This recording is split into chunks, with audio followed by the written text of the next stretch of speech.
მოგესალმებით ძვირფასო მაყურებლებო, საქართველოს ტალღის ეთერშია გადაცემა ანალიტიკა, რომელსაც გაუძღვები დღეს მე, ჩემს ძვირფას თანაწამყვანთან, ცოტნე მარღიასთან ერთად. დღეს არ ყავს მერაბ ჭიქაშვილი, ჩვენი ასევე უსვლელი თანაწამყვანი, საპატიო მიზეზით, ვინაიდან თბილისის საქალაქო სასამართლოში იმართება და დასკვნით ეტაპზეა უკვე მისული ლევან ჯანგველაძის საქმე, დღეს დაცვის მხარის საბოლოო სიტყვის, ასე ვთქვათ, ბოლო დასკვნითი ეტაპია, ამდენად ძალიან საინტერესო მასალას ველოდებით და თქვენ შეგიძლიათ ადევნოთ თვალყური ჩვენს Facebook, YouTube და ასევე TikTok გვერდებზე დაიდება უახლესი ინფორმაცია, რა იქნება დღევანდელ სხდომაზე სიახლე, სწორედ ჩვენთან შეგიძლიათ შეიყოთ ყველაზე უფრო ადრე, ამდენად გამოიწერეთ ჩვენი არხები და ყოველთვის იქნებით ინფორმირებული თქვენთვის საინტერესო თემებზე. რაც შეეხება ჩვენს დღევანდელ ეთერს, ასევე ძალიან საინტერესო საკითხებზე გვექნება საუბარი მე და ცოტნეს. პირველ რიგში მოგესალმებით ცოტნე და მოგცემ საშუალებას, რომ შენც მიესალმო ჩვენს მაყურებელს. მე ბატონო მოგესალმებით, თენგო მივესალმებით ჩვენს მაყურებელს, რაც შეეხება დღევანდელ გადაცემას და იმ დაგროვილ საკითხს, რაც ბოლო ერთი კვირის განმავლობაში, რაც ჩვენ ბოლოს ეთერში ვიყავით, დაგროვდა ძალიან ბევრი ისეთი საინტერესო მოვლენის მომსწრენი გავხდით, ფაქტის შემსწრენი გავხდით, რომელიც პრინციპში ძალიან ბევრ კითხვის ნიშანსაც ტოვებს, ხო? ესეთი გაურკვეველი, როგორც ყოველთვის აი 30-15 წლის განმავლობაში ქართულ პოლიტიკაში მიმდინარე პროცესები ღია და გარკვეული არ არის მოსახლეობის უმრავლესობისთვის და გვიწევს მარჩიელობა იმასთან დაკავშირებით თუ რა ხდება ქართულ პოლიტიკაში. როგორი სტანდარტია, მოდი სანამ უშუალოდ საკითხზე გადავალ მართალი ხარ შენ, რომ აი ქართულ პოლიტიკაში ერთგვარად ასეთი სტანდარტია ზოგადად ჩამოყალიბებული, რომ მოსახლეობის ინფორმირებას არც ერთი ხელისუფლება, არც ერთი პოლიტიკური ჯგუფი რაღაც არ თulis ხოლმე საჭიროდ რა და მე ტელეწამყვანები ვიქნებით თუ ანალიტიკოსები იქნებიან თუ სხვადასხვა ასეთი მედია ჯგუფები ცდილობენ იმ კითხავონ და გამოიტანონ დასკვნები რაღაც საკუთარი შეხედულებებით, მცირე ინფორმაციით, აი რატოა ეს სტანდარტი? სხვა შორის ამასინათ ერთ-ერთი ხელისუფლებასთან დაახლოებულმა პირმა თქვა ეგ საერთოდ, რომ არ არისო აუცილებელი, რომ მოსახლეობა ყველაფერზე ინფორმირებული იყოსო და რანაირად ეს ნორმალური სტანდარტია, ნორმალური ქვეყნისთვის, რატო არ უნდა ვიყოთ ინფორმირებული? აი რაღაც ეს თითქოს მამას და შვილის ურთიერთობა აქვს ხელისუფლებას ყოველთვის, როგორ აი ოჯახში ეხლა პატარა როა ბავშვი შეიძლება ყველაფერი არ უთხრა და არც არის რეკომენდირებული, მაგრამ მოსახლეობა ხო არის ზრდასრული ადამიანები ვართ, ჩვენი აზრი გვაქვს, არჩევნებზე ვაძლევთ ხმას, საერთოდ ჩვენ ვართ ძალაუფლების წყარო ამ ხალხისთვის და რატო არის ესე, რომ აი მაგალითად ეხლა დღეს უნდა ვისაუბროთ, ხო, დავიწყოთ საუბარი მამუკა მდინარაძის ირგვლივ შექმნილი რაღაც გაუგებარი და ჩამოუყალიბებელი პროცესით, მაგრამ ამასთან დაკავშირებით ჩვენ გვიწევს, რომ ვიმარჩიელოთ. სხვა შორის ვიტყვი იმასაც, რომ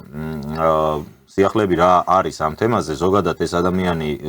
გადადგა, გადააყენეს, დააწინაურეს, თუ პირიქით ჩამოაქვეითეს. ამაზეც ვერ შევჯერდით, ჯერ ერი, ხო შეიძლება რომ გასაგებად აგვიხსნას ვიღაცა, მაგრამ ნუ ისეთი სიახლეები არის ამ ხრივ, რომ ცოტა სიცხადე შემოაქვს ამ ყველაფერს, მაგალითად ეს სამინისტრო, რომელსაც უკეთებენ მამუკა მდინარაძეს ექსკლუზიურად დაანონსდა უпроსორით მისი შექმნა, თუმცა შეიქმნება თუ არა ეს კითხვის ნიშნის ქვეშ არის და ამაზეც ალბათ ვიტყვით. როგორც გავრცელდა ინფორმაცია, ამ სამინისტროს არ ექნება ცალკე შენობა, ის კანცელარიაში გამოიყოფა მისთვის ადგილი და როგორც დღეს დადასტურდა, მას ასევე არ ეყოლება აპარატი. აპარატიც კი არ ეყოლება. ნიშნავს, რომ სამინისტროს ახლად შესაქმნელი, ჯერ არ შექმნილი სამინისტროს ერთადერთი თანამშრომელი იქნება თავად მინისტრი, თუ რა სტატუსით ექნება სახელმწიფო მდივანი, სახელმწიფო მინისტრი, მამუკა მდინარაძე. ეს ნამდვილად არის ნოუ-ჰაუ ალბათ ქართული სამთავრობო აპარატისთვის ერთკაციანი სამინისტრო და შევარდნაძის პირობებში იყო მე როგორც ვიცი, მოდა მე როგორც მახსოვს აპარატი ყავდა მაშინდელ მინისტრს, მგონი ჯორბენაძე იყო, აღარ მახსოვს, რომ რაღაცას ეჭირა ერთ-ერთი ესეთი სახელმწიფო მინისტრის თანამდებობა, რომელსაც სამინისტრო არ ჰქონდა, მაგრამ აპარატი როგორც მახსოვს ჰქონდა. ხო, ისეთი უცნაური პროცესია მართლაც. მოდი თავიდან იმას გამოვეხმაურები, რაც თქვით, აი პოლიტიკური პროცესის გაუმჭვირვალობასთან დაკავშირებით, ხო? იმიტომ რომ გასაგებია, რომ ქვეყანაში არსებობს მიდის რაღაცა პოლიტიკური პროცესი, ეს ცოცხალი პროცესია და ხა ყველა პოლიტიკურ კულუარებში მიმდინარე პროცესები ყველაფერი ესეთი ღია ვერ იქნება საზოგადოების უმრავლესობისთვის და ანალიტიკა და ანალიზი ზუსტად ამაში გვეხმარება, რომ იმ ღია წყაროებიდან არსებული ინფორმაციებით რაღაცა დასკვნები გავაკეთოთ თუ რა პროცესები შეიძლება მიდიოდეს სინამდვილეში პოლიტიკურ კულუარებში, მაგრამ რაღაცა ისეთი მნიშვნელოვანი საკითხები, რომელიც ფაქტობრივად ჩვენი ქვეყნის მომავალს წვეთს, მის დღევანდელობას განსაზღვრავს, არ შეიძლება იყოს აი ამ გაუმჭვირვალე პირობებში, აი რითი თქმა მინდა, აი ჩვენ გვახსოვს 2022 წელს მაშინაც კი, როდესაც დავუშვათ აი იყო ხელისუფლებაზე ზეწოლა მაშინდელ ადმინისტრაციაზე ომში ჩართვის მოთხოვნასთან დაკავშირებით და აი მაშინაც კი როგორც ძნელად ასე ვთქვათ ამოთქვა მართლმა ძალამ რომ აი თურმე მაშინ მე როგორც ცოტა ხანში როგორც თქვენს მე როდესაც უკვე ეთყობა სხვა გზა აღარ დარჩათ რომ და იმუქრებოდნენ რომ ვიტყვით ყველაფერს გვახსოვს ირაკლი ღარიბაშვილის ეს მუხარა ხო თურმე როგორც მე აღმოჩნდა ეს ამერიკის ყოფილი ელჩი შედიოდა კაბინეტში პრემიერ-მინისტრთან, ყოფილ პრემიერ-მინისტრად და მაგიდაზე უბრახუნებდა ხელებს ომში ჩართვის მოთხოვნით, ხო? და საბოლოო ჯამში ის რომ დავუშვათ 2024 წლის საპარლამენტო არჩევნებში ქართული ოცნების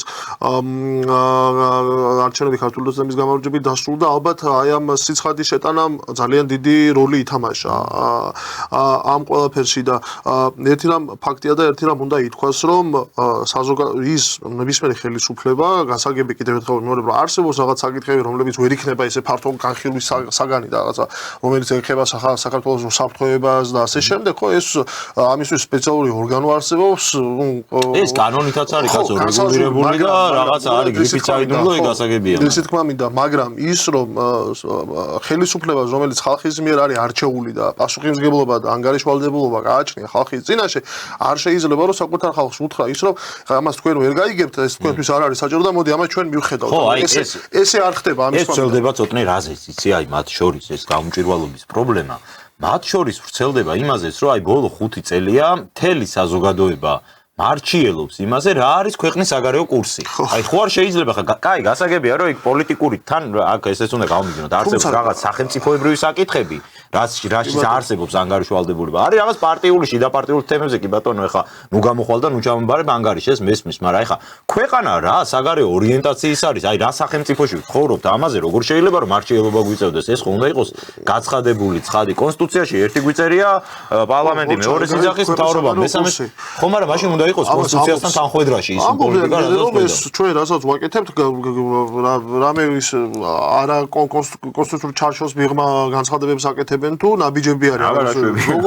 როგორ რაშვებიან ეხლა ეგერ გამოვიდა ხალბატონი საგარეო საქმეთა მინისტრი ბატონი პრემიერ-მინისტრი და ღია თქვეს რომ ჩვენი კურსი ეს არის ევროკავშირსი და ჩრდილოატლანტიკურ სივრცეში ნატოში ინტეგრაცია ხო უბრალოდ რას ამბობს ქართული ოცნება აი რა არის ამაში გაუგებარ ქართული ოცნება ამბობს რომ ევროკავშირი დაუშვათ დღევანდელი სახით რა სახითაც ის არსებობს და იმ ევრობიუროკრატიის პირობებში რომელიც ევრობიუროკრატიაც არის აი ამ ორგანიზაციის მართველი დღეს ევროკავშირს აქვს ჩვენთან ესე იგი ცალმხრივი დამოკიდებულება რას გულისხმობ ამაში რომ მას სურს მიიღოს სარგებელი ჩვენი მოქმედებებიდან უბრალოდ ჩვენი ინტერესების და საზიანოდ ამიტომ ამბობენ რომ კი ჩვენ გვინდა ევროკავშირში გაწევრიანება მაგრამ ჩვენ გვინდა ისე სხვანაირ ევროკავშირში არა ანუ ქართული ოცნება ფიქრობს რომ ის აიძულებს ევროკავშირს ევროკავშირის დღევანდელ ადმინისტრაციას ან და ეს არაერთხელ ხსვენია ქართული ოცნების ლიდერებისგან რომ ამდენიმე წელიწადში ევროკავშირში შეიცვლება ევრობიუროკრატია, იმიტომ რომ იქ როგორც თვითონ ამბობდნენ, არსებობს ტენდენცია, ასე ვთქვათ, არასისტემური ძალების წინ წამოწევისა, ხო? მაგალითად AfD როგორც არის AfD გერმანიაში და იქ მელონი იტალიაში, ავსტრიაში არის, ასევე ესპანეთში არის, გასაგებია ეს, მაგრამ მე რა მაინტერესებს ეს ბიუროკრატიის პრობლემაა ეს სინამდვილეში? თუ უბრალოდ რეალ პოლიტიკის ამბავია ეს, რომ ნებისმიერი განსაკუთრებით ეხა ევროპის ნაირი განვითარებული, წინწასული, უზარმაზარი სივრცე ყოველთვის შეეცდება არასდროს არ შემოგხედავ შენ როგორც თანასწორ პარტნიორს, ხო? ის რა თქმა უნდა, იმიტომ რომ გეპარტნიორება რომ რაღაც ინტერესი აქვს შენთან დაკავშირებით. ანუ ამ შემთხვევაში ფონ დერ ლაიენი არის მხოლოდ იმაში დამნაშავე, რომ ევროპის პოლიტიკა ასეთია. აი ეს როცა უნდა გაიაზროს ქართულმა მართლობა ანუ ამათი გასაგებია მე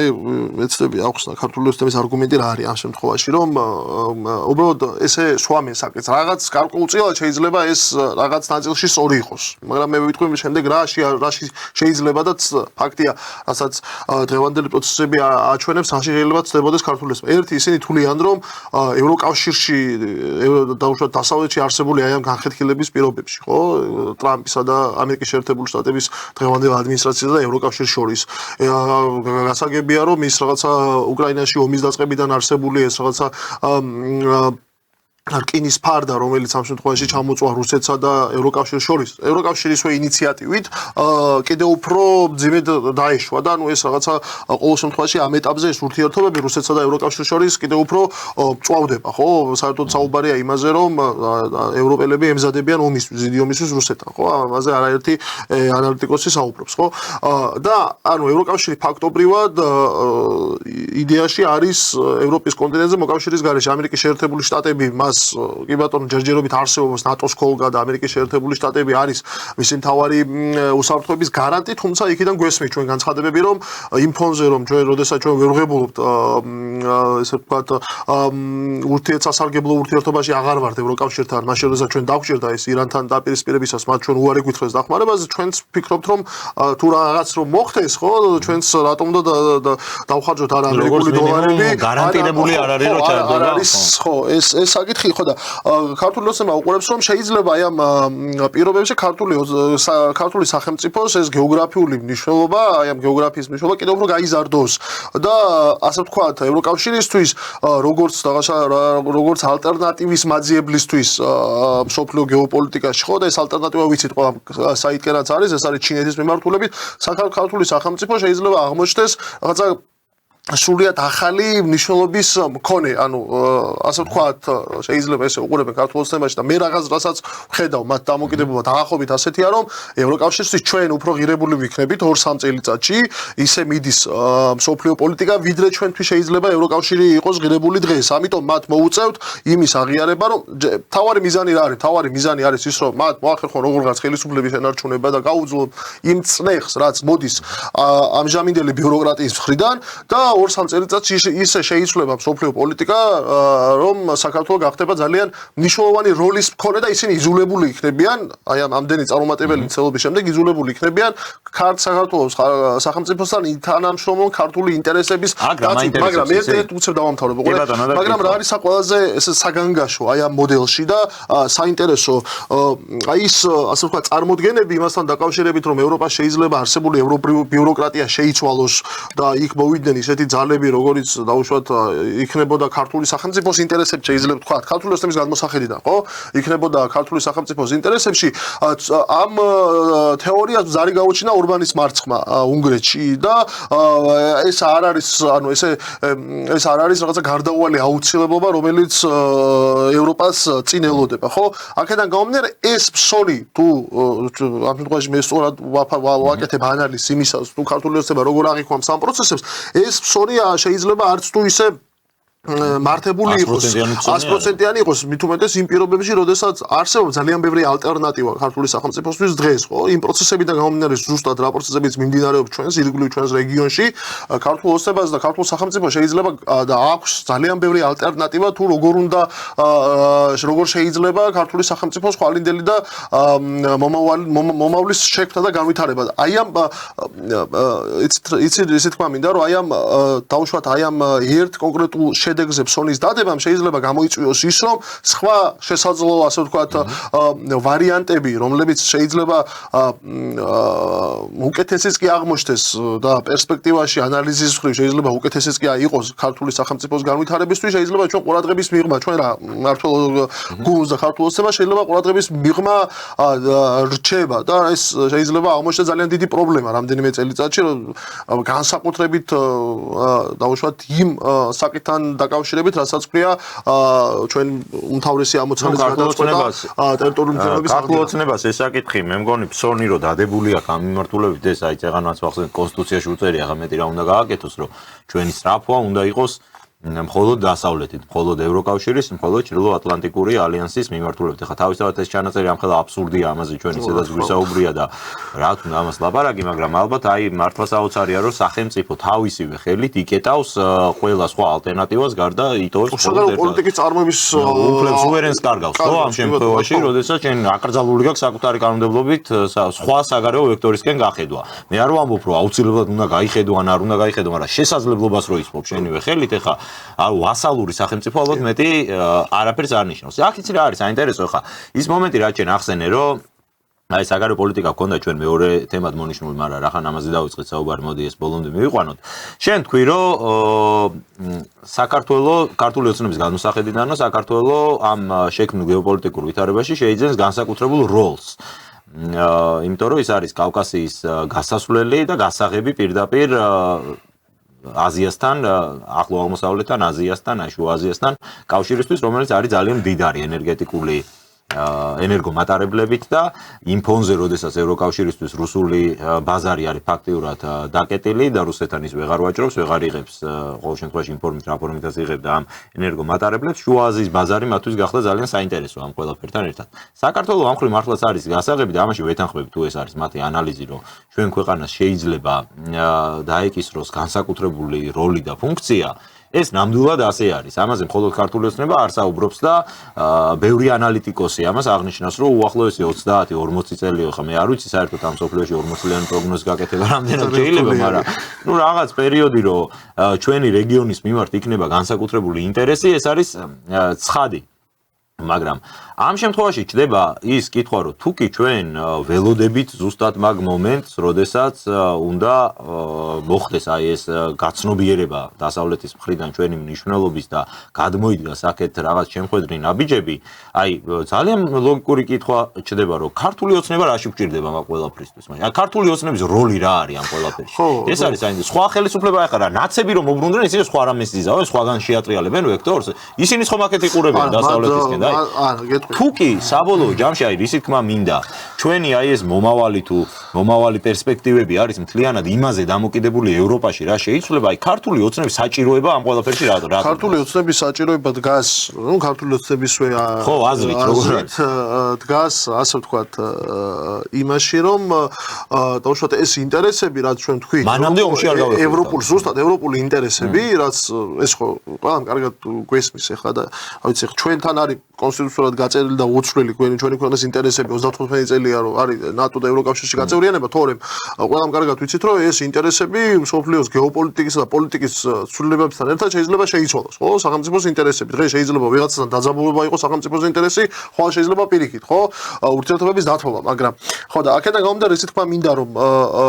დღევანდელი ადმინისტრაციის პირობებში, დავუშვათ, რასაც 2022 წელს რაც ჩვენ გავიხსენეთ, რომ როდესაც ქართული სახელმწიფოს და მისი მართველი ძალიან წინაშე იდგა ესეთი მოთხოვნა, მკაცრი მოთხოვნა და ესე ვთქვათ ხელების ბრახუნით, მაგიდაზე პრემიერ-მინისტრის მაგიდაზე ხელების ბრახუნით მოითხოვდნენ მეორე ფრონტის გახსნას აქედან, ხო? აქ ქართულ ოცნებას აქვს ის არგუმენტი, რომ მე ვარ ის ერთადერთი ძალა და სხვა ნებისმიერი ძალა დღეს არსებული ოპოზიციური სპექტრიდან, ანუ იმ ხალხიდან, ვინც ასე თუ ისე ჩანს, ხო? ხო, ვინ ჩანს პოლიტიკურ ასე ვთქვათ ასპარეზზე, აი ამ ძალებიდან მე ვარ თან მithumedes პროდასავლური პოლიტიკური ძალებიდან მე ვარ ერთადერთი ძალა, რომელიც მე ვარ პროდასავლური ვექტორის, მაგრამ მე ეს პროდასავლური ვექტორი მჭირდება ჩემი ქვეყნის ინტერესებისთვის და არა სხვის ინტერესების გასატარებლად და სხვა ნებისმიერი ძალა ნაციონალური მოძრაობების სხვა განაყოფები, ხო? აქ ესენი არიან პირდაპირი აგენტურა, რომელიც არ მოქმედებს მათთვის ეს ანუ გახსოვთ ჩვენ ტერმინი უსამშობლოებიც კი შეარქვეს, ხო? რატომ? იმიტომ რომ მათთვის ისინი არ მოქმედებენ ამ ქვეყნის ინტერესებიდან გამომდინარე, ისინი დღეს თუ მე გავუძალიანდი და არ მივეცი აქ ეკონომიკურ სანქციებს არ შევუერთდი რუსეთის წინააღმდეგ, რომელიც ჩამოანგრევდა ქართულ სახელმწიფოს და მის ეკონომიკას, მე თუ არ ჩავერთე დაუშვათ პირდაპირ სამხედრო კონფრონტაციაში რუსეთის წინააღმდეგ დაუშვათ ან მე თუ ვცდილობ რომ ირანის დღევანდელ მმართველობასთან რაღაცა საერთო ენა გამოვნახო იმ დონეზე მაინც რომ ურთიერთდაძაბულობის ტონი არ იყოს ჩვენს ურთიერთობაში ხო ეს არის ჩვენი სუვერენული ინტერესი ქართული სახელმწიფოსი და სხვა ნებისმიერი პოლიტიკური ძალა რომელიც დღეს არსებობს და ასე ვთქვათ აქვს პრეტენზია ხელისუფლებაში ყოფნაზე ისინი იმოქმედებენ არა ამ ინტერესებიდან გამომდინარე არამედ იმოქმედებენ, რა ვქვია, ევროკავშირის დღევანდელი ადმინისტრაციის ინტერესებიდან გამომდინარე და ამაში არგუმენტი აქვს ქართულ ოცნებას, რომ გვახსოვს, რომ ქუჩაში იდგნენ ეს ხალხი და ითხოვდნენ თვითმფრინავების გაგზავნას უკრაინაში და ითხოვდნენ სანქციების შეერთებას რუსეთის წინააღმდეგ, ხო? ასე რომ ეს პროპაგანდა ქართული ოცნების თუ საკუთარ ხელისუფლებაში ყოფნას ამით აპრავებს, ასე ვთქვათ, ჟარგონზე, ხო? ამას ხალხს უწყობს ეს ოპოზიციური უწყობს კი არა, მე მართლა ხანდახან ძალიან დიდი ეჭვი მაქვს, რომ აი საერთოდ ყველა არის მართლა ფინანსდება ისევ ერთი ყულავიდან, თორე აი მართლაც არსებობს ალბათ აი 100 საკითხი, რაზე შეგიძლია ქართულ ოცნებას გააკრიტიკოს, ისე რომ იმას არ ექნება უკან დასაბრუნებელი არგუმენტი და ეხა იმაზე რომ აკრიტიკებ, რომ ეხა ომში რატო ართავ ამ ქვეყანას, ხო გასაგებია რომ ხელისუფლებას ყოველთვის ექნება მე კონტრარგუმენტი, რომ აი ეს არის მტერი მეგობრებო და არ უნდა მოუშვოთ ხელისუფლებაში. ამაზე დგას დღესაც ქართული ოცნება და როგორც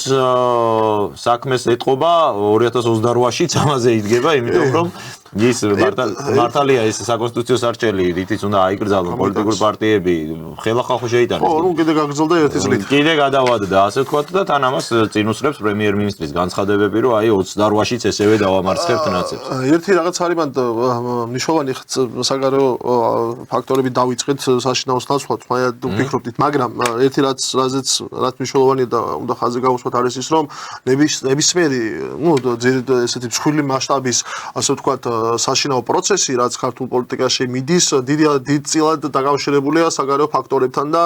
ძირითადად არის ხოლმე ასახვა საგარეო ფაქტორების ზემოქმედებისა ის პროცესები, რაც ქართულ პოლიტიკაში მიდის და ამის არაერთი მაგალითი გვაქვს და ხედავთ ამას. თუნდაც დაუშვათ აი თუ ვისაუბრებთ კონკრეტული და წინა ადმინისტრაციის გაწევაზე ქართული პოლიტიკიდან, ამას მოყვა ეს უკვე ღია არის და ყველა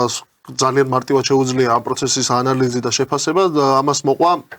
მკვეთრად ანტიდასავლური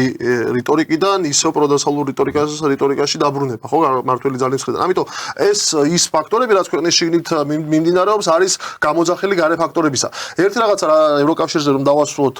საუბარი არის ის, რომ თვითონ აი ქართულ რატო კიდევ ერთხელ ვამბობ, რომ ქართული ოცნების ეს ფსონი რატომ შეიძლება ჯერ ესეთი პირველი რავს თქვით, რომ ქართულ ოცნებას არ აქვს გარანტირებული ის, რომ ევროკავშირში მოვა ახალი ელიტა, რომელიც არ იქნება ბრიუსელის დღევანდელი ელიტის მსგავსი და იგივე, ხო, ანუ და ამის მაგალითად მოვიყვანე და კიდევ ერთხელ ხაზს გავუსვამ, ეს არის ორბანის შემთხვევა უნგრეთში და ზუსტად ჩვენ ეხლა ორბანის წინასაარჩევნო პროგრამა და პოლიტიკა სტრატეგია რო ავიღოთ, რაზეც ყურადღებას ამახვილებდა ვიქტორ ორბანი, ხო? ძალიან გავდა ქართული ოცნების 2024 წლის წინასაარჩევნო კამპანიას. ზუსტადაც რო ორბანი საუბრობდა, რომ თუ ის ავიდოდა და დაკარგავდა ხელისუფლებას და მოვიდოდა სხვა ძალები, მათ შორის ეს მადიარის, რომელიც მისი ყოფილი თანაგუნდელია, უნგრეთის ომში ჩართვა მოხდებოდა უკრაინის წინააღმდეგ. ამიტომ რითი თქმა მინდა, რომ ეს მაგალითი აჩვენებს იმას, რომ ეს არ არის გარანტირებული, ის არ არის ის ფსონი, რომ იქ შეიცვლება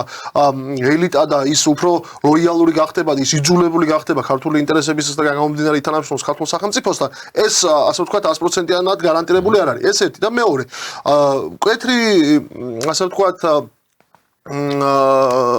დაძაბულობა დასავლურ ბანაკში, ამერიკის შეერთებული შტატების ასე ვთქვათ დაპირისპირება ევროკავშირთან და ასე შემდეგ და ასე შემდეგ, ხო? საერთოდ კითხვისნიშნის ქვეშ აყენებს და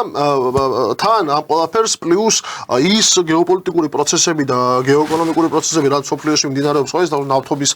კრიზისი ჰორმუზის სრუტეში და ასე შემდეგ, ანუ ქმნის და ართულებს ევროპისთვის თავისი მოქმედების პოტენციალს, რას გულისხმობ ამაში რომ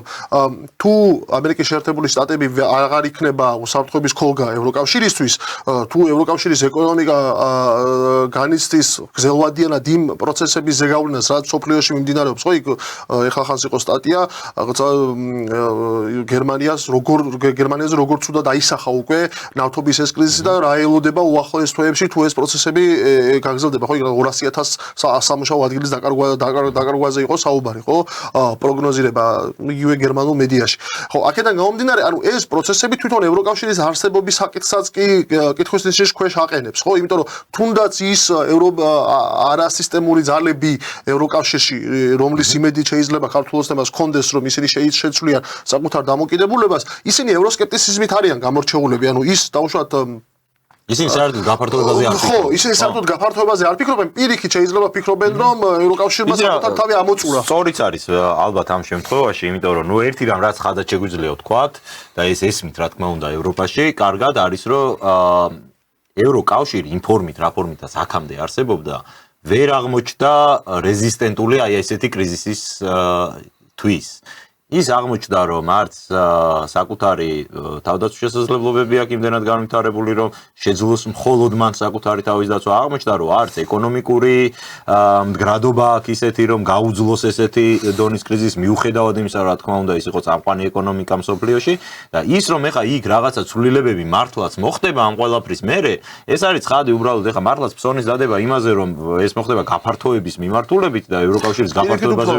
უფრო პირიქით არის ალბათ მოსალოდნელი ეს ქვეყნები აი საკუთარ ნაჭუჭში უფრო ჩაიკეტებიან და იზრუნებენ რომ საკუთარი თავდაცვა და საკუთარი ეკონომიკა რაც შეიძლება გააძლიეროს. ძალიან მარტივია ხო თენგო ბოდიში გაწყვეტი ძალიან მარტივია აი პროცესი როგორ შევხვდეთ აი ჩვენ თუ უყურებთ ამ საკითხს ესე რომ დაუშვათ ევროკავშირი ევროპული ბიუროკრატია ჩვენგან მოითხოვს ისეთ რამეს რაც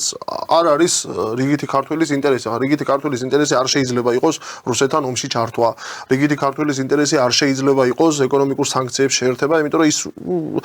პირდაპირ აისახება მის ჯიბეზე და მის ცხოვრების დონეზე ისედაც რა ცხოვრების დონე ძალიან დიდი ნაწილი მოსახლეობისა სამწუხაროდ არის გაჭირვებული და ამაზე არსებობს ხო ეს არ არის დამალული ამის ფონზე და შევხედოთ ფრანკს ან გერმანელ მოქალაქეს რომელიც უყურებს რას რომ ესე იგი მის მიუხედავად მისი განწყობებისა მიუხედავად იმისა რომ დაუშვათ არის განწყობილი ანტი საომარი პოზიციით მიუხედავად იმისა რომ არ სურს 90 მილიარდი ევროს მიცემა საკუთარი გადასახადები და გადახდილი 90 მილიარდის ევროს მიცემა დაუშვათ უკრაინაში და ამ ომის ესე გაწელვა და გახანგრძლივება ვერაფერს ვერ ცვლის იმიტომ რომ არსებობს რაღაცა ბიუროკრატია ზევით რომელიც ასე ვთქვათ მოაჯდა ბოდიში და აი ამ სისტემას თავზე და ესე იგი რიგითი გერმანელი რომელსაც უბრალოდ უნდა რომ პროცესს მოწყდეს ხო არ უნდა არავის არც რუსეთთან არ უნდა დაპირისპირება არც არავისთან არ უნდა დაპირისპირება უბრალოდ უნდა რომ ისევე იცხოვროს როგორც ცხოვრობდა 10 წლის წინ ხო იგი მუშაობს იშრომოს შექმნა საკუთარი დოლარი და მე იმაში სიბერეში საპენსიო ასაკი გაატაროს ისე როგორც ატარებდა ხო იმოგზაუროს და თავის შვილებთან და შვილიშვილებთან ერთად გაატაროს ეს დრო ამის ნაცვლად ის ხედავს რომ რაღაცა ბიუროკრატია არსებობს რაღაცა აიძულებს რომ არა მინდა თუ არა შენ ფული უნდა დავხარჯო უკრაინაში საკუთარი გადასახადები გადახდილი ფული უნდა დახარჯოს ამას მოყვება სამუშაო ადგილების დაკარგვა ამას მოყვება გადასახადების ტვირთის ზრდა აი ამ მოქალაქე ჯიბეზე და ამიტომ ამბობ რომ იქ თუ იქნება ანტისისტემური ძალების და მოხდება მათი წარმატება მომავალ არჩევნებში ეს ანტისისტემური ძალები შეიძლება იყვნენ და დიდი ალბათობით იქნებიან ევროსკეპტიკური ძალები და არა პირიქით რა კი ბატონო, მოდი შიდა პოლიტიკის თემებსაც რომ დაუბრუნდეთ, ალბათ მნიშვნელოვანია, რითიც დავიწყეთ, აი ნელ-ნელა აპარებენ თან ამ ინფორმაციებს, კიდე სიახლე არის ბატონი დინარაძის უწყებასთან დაკავშირებით, ეხლა გავრცელდა რომ თურმე არც საკუთარი ბიუჯეტი არ ექნება, ანუ აქამდე ვთქვით რომ საკუთარი შენობა არ ექნება, მერე ითქვა რომ არც აპარატი არ ეყოლება, ეხლა თქვენს რომ არც თურმე ბიუჯეტი არ ექნება ამ ახლა შექმნილ ორგანოს და არ ვიცი ეს მართლა ძალიან რაღაც საინტერესო ამბავი არის და საერთოდ შეიქმნება თუ არ შეიქმნება ეს უწყება ესეც არის კითხვის ნიშნის ქვეშ და გულისხმობ დღეს გაკეთებულ განცხადებას ხალხის ძალამ ბატონმა გურამაჭარაშვილმა გააკეთა ეს განცხადება რომ ჩვენ შიდა კონსულტაციებს გავდივართო ჯერ რომ საერთოდ დაუჭერთ თუ არა მხარს ამ სამინისტროს შექმნასო ცოტა უცნაურია ხა უცნაურია არ იქნება აპარატი არ იქნება ხო რა ვიცი სამინისტრო არ იქნება თანამშრომელი არ ეყოლება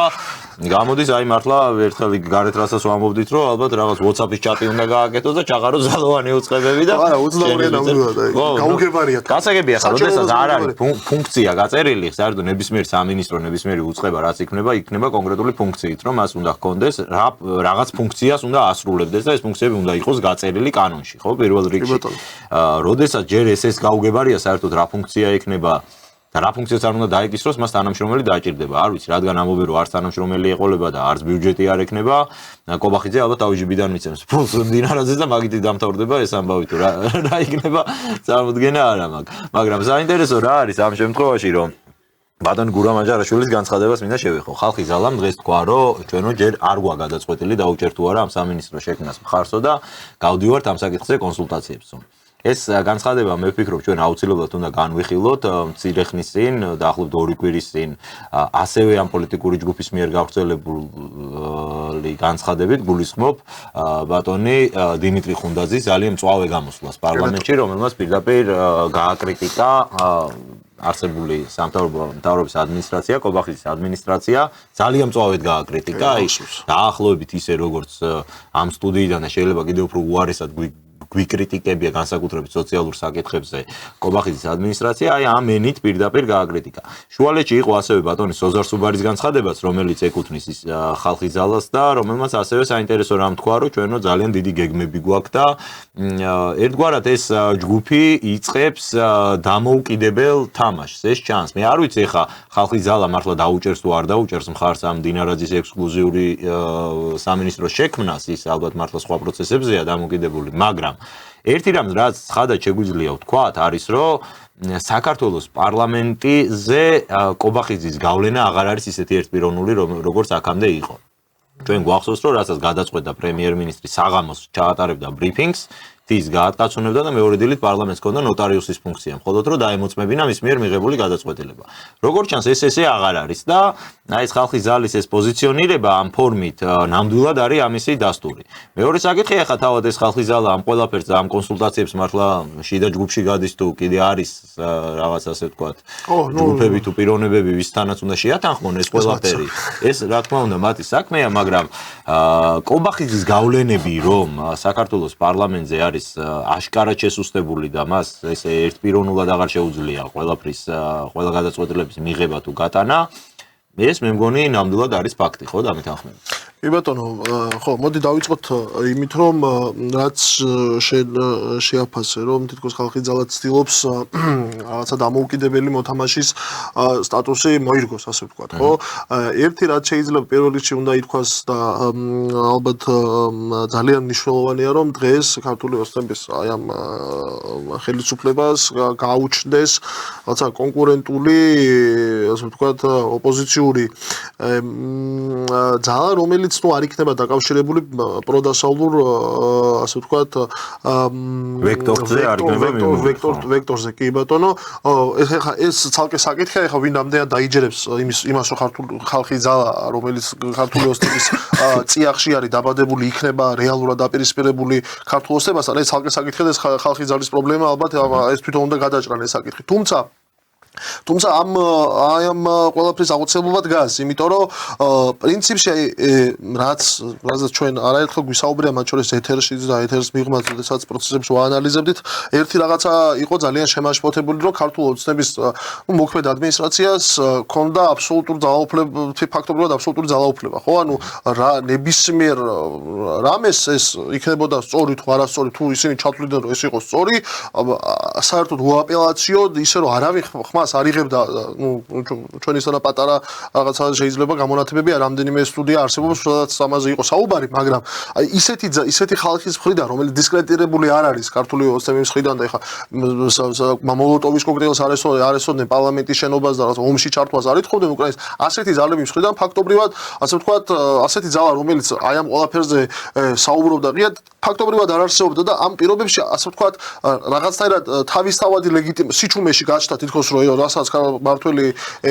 დღევანდელი ადმინისტრაცია არსებობს, ამას აქვს ხალხში ლეგიტიმაცია და მხარს უჭერს ხალხი, მაგრამ სინამდვილეში ჩვენ ხო ძალიან კარგად ვიცით, რომ აი ეგრეთად აი ტროტუარებზე ადამიანების დაჭერა რაღაცა პროტესტის გამო, როდესაც ის ახლა არავის არაფერს არ აშავებს თავში, არავის არ ურყავს და მოლოტოვს არ ისვრის, ხო?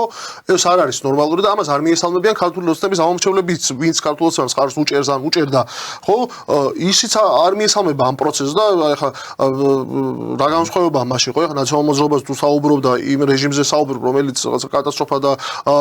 ასე ვთქვათ, შიში გამოატარა 9 წლის განმავლობაში ქართულ ხალხს, ზუსტად იგივე ახლა მე არ ვამბობ რომ ის მეთოდები რაც მე ბავშვად ციხეებში რაც ხდებოდა და ადამიანების წამება ამაზე არ მაქვს საუბარი, თუმცა აზრის გამოხატვის ჩახშობის მეთოდები იგივეა, ხო? ახლა პოდვარზე დგომის გამო ადამიანის საინტერესო თემას ეხები რო არ გადაუხვიოთ, მე უბრალოდ ერთ ვიტყვი შენ მაშინ ასაკიდან გამომდინარე შეიძლება ესეთი დეტალები არ გახსოვდეს, იმიტომ რომ მაგრამ მე მახსოვს, როდესაც იყო საუბარი ნაციონალური მოძრაობის დროს გამოხატვის თავისუფლების შეზღუდვაზე, ეს გამოიხატა რაში? მაშინ მიიღო ნაციონალურმა მოძრაობამ კანონი, რომ აგვიკრძალა სამთავრობო ადმინისტრაციულ შენობებთან 25 მეტრზე ახლოს მიახლოვება. ეს იყო მაშინ კანონი და ამას მოყვა საზოგადოებაში იმხელა აგრესია და რეაქცია ხელისუფლების მიმართ, რომ ვინ გეკითხება მე სად დავდგები ჩემს ქალაქში და რომელ შენობასთან მივალ და რომელ შენობასთან არ მივალ. როცა არაფერს არ ვაშავებ და მშვიდობიანად გამოხატავ პროტესტს. ეს იყო მაშინ ნაციონალური მოძრაობის მიერ შემოღებული სტანდარტი და დღეს ეხა ქართულმა ოცნებამ, რომელმაც დაიწყო ამ ადმინისტრაციაზე მაქვს საუბარი, იმიტომ რომ ამ ადმინისტრაციის პირობებში მოხდა ეს ცვლილება, რომ ტროტუარზე დგომის გამო ადამიანს აკავებ ეხა მართლა რა სადგადის უკვე ზღვარი ნაცების აი ამ თავგასულობას და ამჟამინდელი ადმინისტრაციის აი ამ ცოტა გაუგებარ გადაწყვეტილებებს შორის, ჩემთვის პირადად არის ძალიან ცოტა უკვე გაუგებარია მართლა ეხა ტროტუარზე დგომის გამო ადამიანს აკავებდე რომ იმიტომ რომ იმას აქვს განსხვავებული აზრით ან ამაზეა ხო საუბარი, მე კი არ დამაკავებენ პირობითად, შენ კი არ დაგაკავებენ თუ საპროტესტოდ არ ხარ იქ მისული, მაგრამ აი თუ დგავარ ტროტუარზე და მაქვს განსხვავებული მოსაზრება მთავრობისგან შეიძლება დამიჭირონ ამის გამო და ეს რა თქმა უნდა არის გაუგებარი. მათ შორის ქართული ოცნების ამომრჩევლის თვითონ მე იმათშიც კი აი მე რა შტაბიჯილებამ შევა ხოლმე და მე განმოგცემ სიტყვას აი ხო ყავს ეხა ამ ადმინისტრაციას თავისი ადმინისტრაციული რესურსი სოციალებში რომლებიც რაღაც მათთვის ასარგებლო აზრებს და პროპაგანდას ავრცელებენ მათშიც კი იწვევს ხოლმე ამ თემაზე რამე კომენტარის გაკეთება იწვევს უხერხულობას ხოლმე და ეს ეთყობათ რომ შეიძლება რაღაც ძალდატანებით რაღაც 1-2 პოსტი გაავრცელონ თორე მათთვისაც კი ვინც არის აი დაქირავებული ხელფასიანი პროპაგანდისტი ქართული ოცნების ისინიც კი მათაც კი უხერხულებად ამგვარი გადაწყვეტილებების ასეთ პოლემიკაში შესვლა. ხო, როგორ ჩანს ამაზე გუნდის შიგნითაც არსებობს გარკვეული ასთა სხვადასხვაობები და ალბათ უშუალოდ ხალხის ძალა მე ძალიან მენიშნა მათი ერთი განცხადება, აღარ მახსოვს განცხადება, მე მგონი მაჭარაშვილის განცხადება იყო, გურამ მაჭარაშვილის რომ ეხა ჩვენ ვერავინ ვერ გვეტყვის რომ დაუშვათ შეუშინდით ოდესმე ევრობიუროკრატიას და ეს პრინციპში უნდა ითქვას რომ ეს ადამიანები როდესაც 2022 წელს როდესაც აუცილებელი გახდა ღია კონფრონტაციაში შესვლა და დასავლურ ვექტორთან ეს ადამიანები იყვნენ ის ადამიანები რომლებიც გამოიყვნენ მაშინ ქართულ ოცნებას და ღიად შევიდნენ ამ კონფრონტაციაში და ესეც არ არის ალბათ შემთხვევითი განცხადება როდესაც ამას იხსენებს გურამ მაჭარაშვილი და ხას უზამს მე ისი თქმა მინდა ამ შემთხვევაში და რას ვამბობ რომ ის საბოლოო ჯამში ეს ყველაფერი აზიანებს აქ ჩვენ არ ვსაუბრობთ ქართული ოცნება რამდენხანს იქნება ხელისუფლებაში და როდის წავა და როდის მოვა ამაზე არ დგას ეს საკითხი ეს პროცესები აზიანებს ქართულ სახელმწიფოს და ქართული სახელმწიფოს ინტერესებს და რა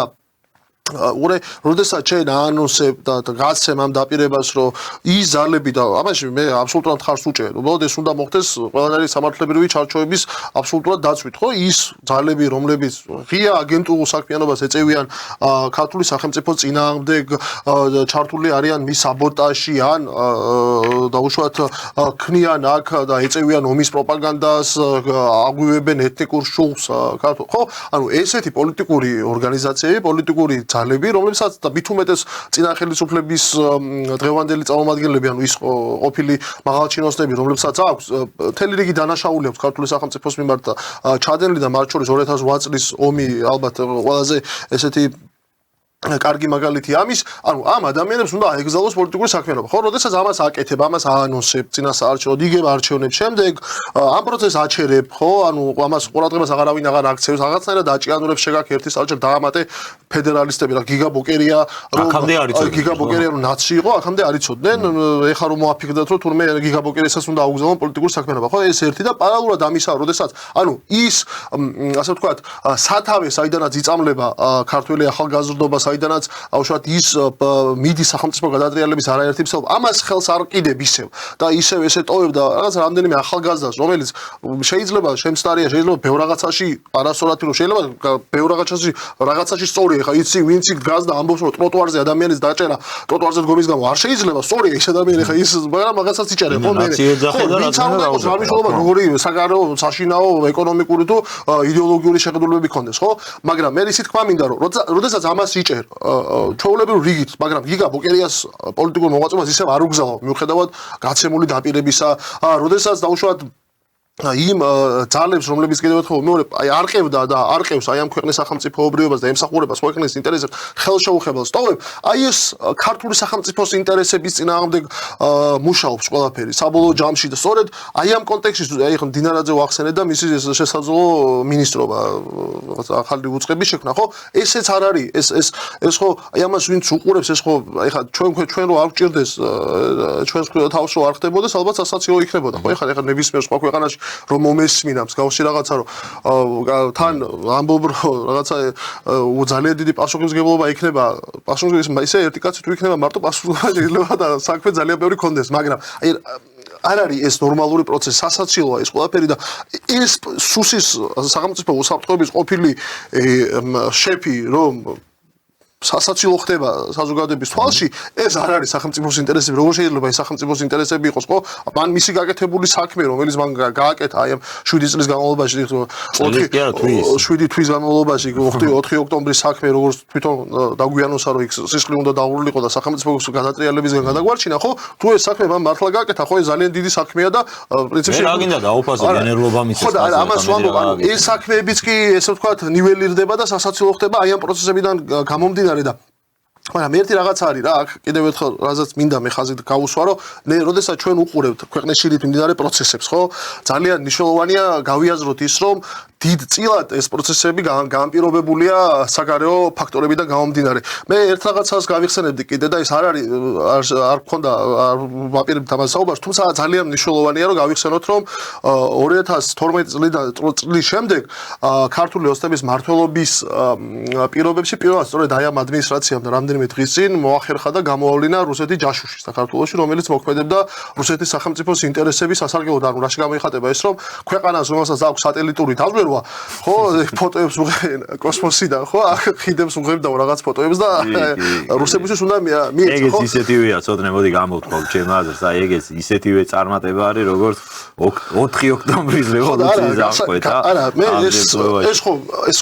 რაღაცას ნიშნავს ხო აი უბრალოდ მოდი ვთქვათ რა როდესაც ახერხებენ პირველი ჯაშუშის გამოვლენას რუსეთის ჯაშუშის გამოვლენას ეს რაღაცას მიანიშნებს საგარეო აქტორების ზემოქმედებას ხელისუფლებას ეგრეა მაგრამ აი ეგ თემა უბრალოდ ძალიან საინტერესოა მაგალითად ამერიკის შეერთებული შტატები ნერვიულობს იმაზე და ამაზე განცხადებებს აკეთებს ტრამპის ადმინისტრაცია რომ ირანს რომელთანაც ამერიკა არის ომში რუსეთი აწვდის სადაზვერვო ინფორმაციას რომელსაც მოიპოვებს კოსმოსიდან რაღაც გადაღებებით და ასე შემდეგ და ამ დროს ამ ხალხს უნდა ჩვენ დაგვაჯეროს რომ საქართველოში გვერდზე აი საკუთარი საზღვრის გვერდზე არსებულ პატარა 25 კილომეტრში ჯარი უყენია იმ ქვეყანაში ესე იგი დაიქირავა ვიღაცა ფოტოგრაფი რომელიც მიდიოდა და ჩუმად უღებდა რაღაცა ობიექტებს სურათებს რომლებიც თავის დროზე საბჭოთა დროს არის აშენებული ხო ანუ თავისი რუკა აქვს პირდაპირ მაგ ყველაფრის და ეხლა ამას იჭერენ და გვეუბნებიან რომ აი რუსეთის ჯაშუში მაგრამ აქ საინტერესო ზუსტად ეგ არის რაც თქვი შენ რომ ეს აჩვენებს საგარეო ვექტორებში აი ის მოლოდინები რაც არსებობდა და რა ჩვენს გქონდა ეხლა რა არის ამაში დასამალი მე თუ როდესმე დამიჭერია ამათთვის ხარი ზუსტად მაგ კონტექსტში რომ გქონდა ამისი მოლოდინი რომ უნდა დაიწყოს წინა ადმინისტრაციის პირობებში ასეც წინა ადმინისტრაციის პირობებში ეგრეც მიდიოდა საქმე რომ უნდა დაწყებულიყო რაღაც ურთიერთობის ნორმალიზება რუსეთთან ზოგადად ყველა მეზობელთან და მათ შორის რუსეთთან და უნდა ყოფილიყო ეს ერთგვარი ჩვენი მთავარი საგარეო კურსი რომ სამეზობლო პოლიტიკა გქონოდა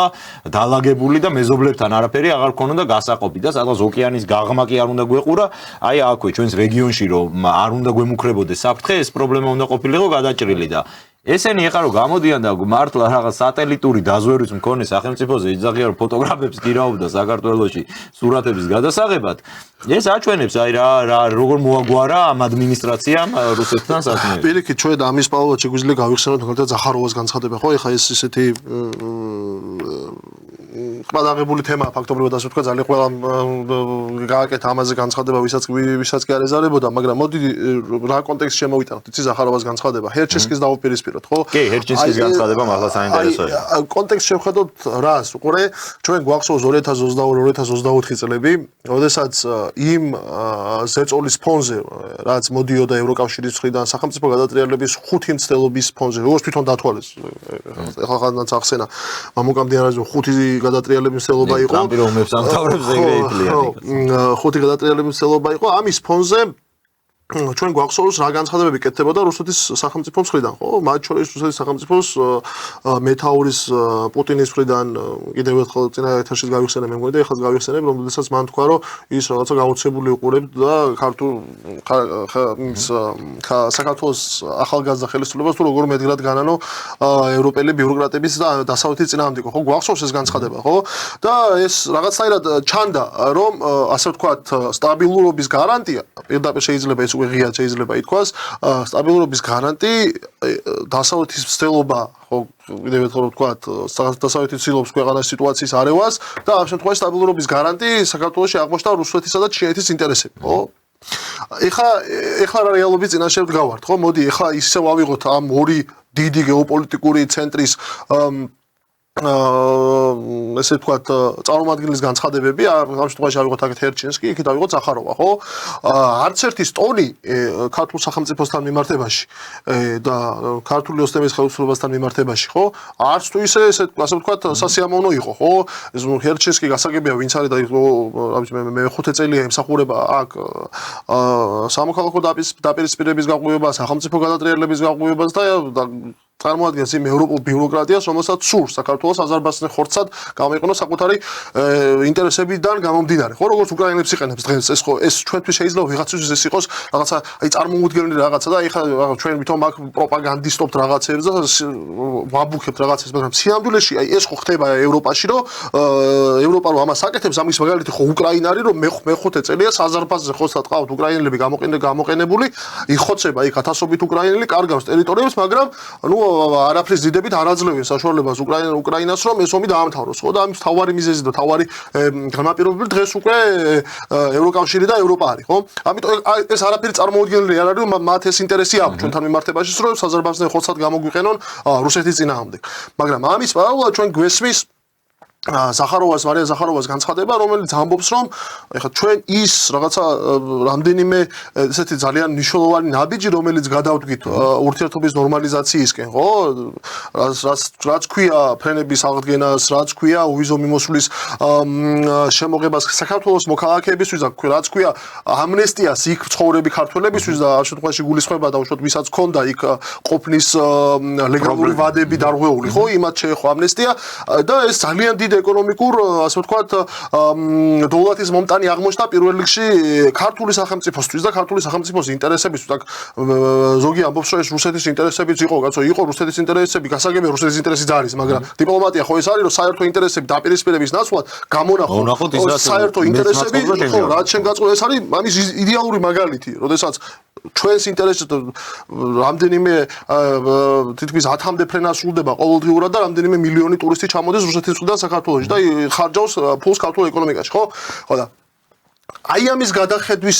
შესაძლებლობაც კი დასვა მარია ზახაროვას. თქვა ზახაროვამ კონკრეტული თემები ჩამოთვალა და ეს მე მგონი ძალიან მნიშვნელოვანია და აი უფრო რომ გავიაზროთ რაზე არის საუბარი. ანუ ეს არ იყო შემთხვევითი წამოწდენა ან ეს იყო აი კონკრეტულად დაასახელა ამ ადამიანმა სამი თემა რასთან დაკავშირებითაც საქართველოს მიიღებს ზარალს. პირველი და მან თქვა რომ თუ კი მოხდებაო ევროკავშირისკენ სვლა თუ გაწევრიანება და ასე შემდეგ. პირველი ეს იყო ტურიზმი და მან თქვა რომ ყოველ მეოთხე ტურისტი საქართველოში არის რუსეთიდან და ტურისტული სექტორისთვის იქნება ეს უდიდესი დარტყმაო. მეორე იყო ნავთობი, რაც უკვე პრობლემა არის ჩვენთვის და მან თქვა რომ საქართველოსთვის ნავთობის მიმწოდებელი ერთ-ერთი მთავარი პარტნიორი არის რუსეთი და ეს შესაძლებლობებიო ჩაიხსნება ასეთ შემთხვევაში და მესამე მან პირდაპირ თქვა ფრენები. პრობლემები, რომლებიც ცოტა ხნის წინ გავხსენით, კვლავ დაიხურება. ანუ ეს სამი მნიშვნელოვანი კომპონენტი ამ ადამიანმა გამოყო და ეს ფაქტიურად არის ერთგვარად ჩემთვის ახმული იყო რაღაც ულტიმატუმივით თუ არა ყოველ შემთხვევაში ძალიან რო უყვართ აი ამ აკაცუკებს თქმა შანტაჟი. კი ბატონო, ეს არის ის ბერკეტები, რაც ამ სახელმწიფოს აქვს ჩვენს წინააღმდეგ და მან პირდაპირ დაასახელა ამ ბერკეტების გამოყენების შესაძლებლობა. არა, რის სანაცვლოდ შეიძლება, ანუ ყურეთ, მან როგორ დავსვათ ახლა ეს საკითხი, ხო? გასაგებია ის მოქმედებს რუსეთის სახელმწიფოს ინტერესებიდან გამომდინარე, მან თქვა რომ ეს ყველაფერი მოხდება იმ შემთხვევაში თუ საქართველო გაწევრიანდება ევროკავშირში, ხო? ეხლა ჩვენ ხო ვართ დამოუკიდებელი სუვერენული სახელმწიფო ვართ და ჩვენ უნდა გავსავსოთ, ესე იგი, ხო, გვაქვს ორი გზა. თუ ამ გზას ავირჩევთ, ეს ყველაფერი შეიძლება დავკარგოთ. ამას პლუს რაც სახაროვამ იქ არ თქვა და რაც შეიძლება და თავისუფლებას და მე დავამატებ, რაც შეიძლება კიდევ დავკარგოთ, ეს არის აფხაზეთისა და სამაჩაბლო საკითხი, ხო? ეს ყველაზე მნიშვნელოვანი, რაც აქეთ სასწორზე პინაზე დევს, ხო? პერსპექტივა, რა თქმა უნდა, ხო? აი ამ ყველაფერს მიღმა. და იქით დავუშვათ თუ ევროკავშირისგან წავალთ, ეს ყველაფერი შეიძლება დავკარგოთ და ეს ერთხელ ეს არის ამ სასწორს. მეორე მხარეს რა დევს, ხო? სად მივდივართ იდეაში, ხო? ეს კითხვა სულ ისმის და აი პატარა მოკლედ რო შევაფასოთ, ეხლა რის სანაცვლოდ შეიძლება ეს ყველაფერი დავთმოთ. ჩვენ შეიძლება ეს ყველაფერი დავთმოთ იმ ორგანიზაციაში გაწევრიანების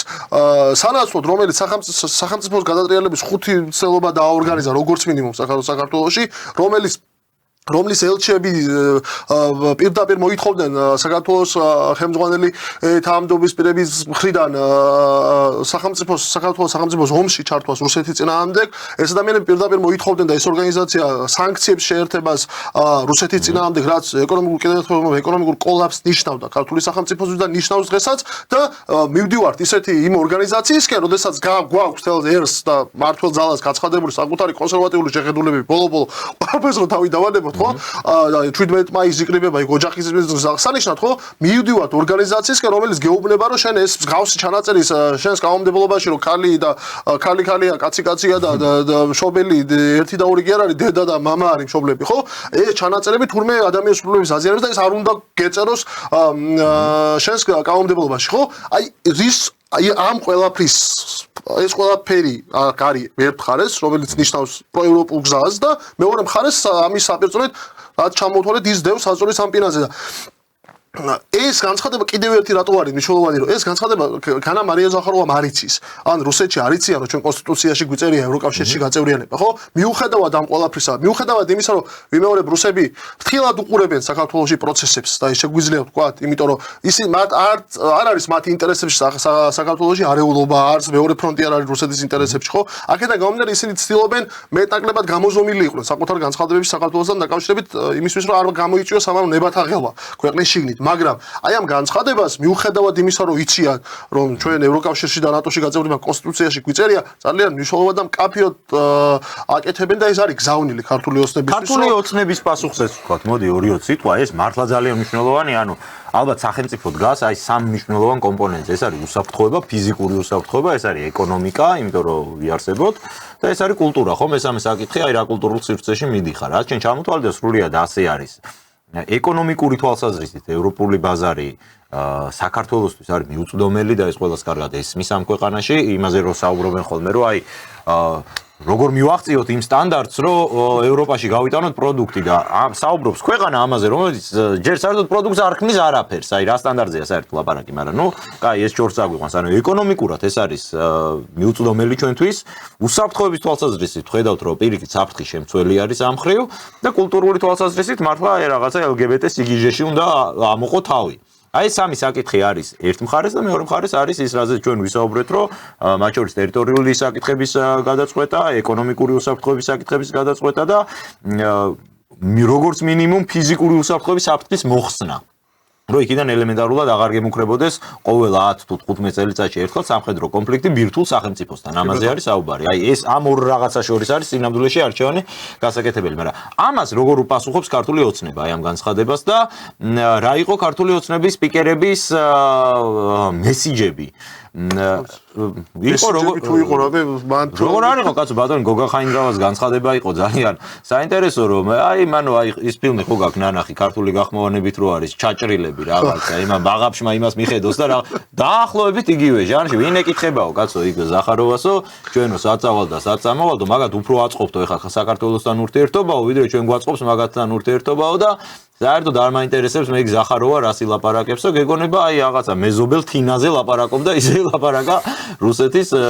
სპიკერზე ხო პირდაპირ პრეზიდენტის სპიკერზეა საუბარი იყო აქ მათ შორის იმ განცხადება დეპუტატებისაც ანუ ამ ბატონ გოგა ხაინდრავას არა აქ ეხა სტატუსი თავისი აზრი გამოთქვა და ყველას კარგად გვესმის ეხა რომ მისი აზრი მნიშვნელოვანია ამ მხრივ იმიტომ რომ ის არის ერთ-ერთი opinion maker-ი როგორც ამბობენ და აზრის შემქმნელი ამ მხრივ და გამოხატავს ყოველ შემთხვევაში პოზიციებს ხო ნუ ასე თუ ისე მაგრამ როგორც ასეთი აი სახელმწიფო თანამდებობის სტატუსი მას არ აქვს. სტატუსი აქვს მაგალითად ალუდა ღუდუშაურს, რომელმაც ნუ ბატონ გოგას კიდე გამოცდილება მაინც აქვს ამ ტელევიზიებთან საუბრის და თავისი შარმი, თავისი რაღაც საუბრის მანერა აქვს ისეთი, რომ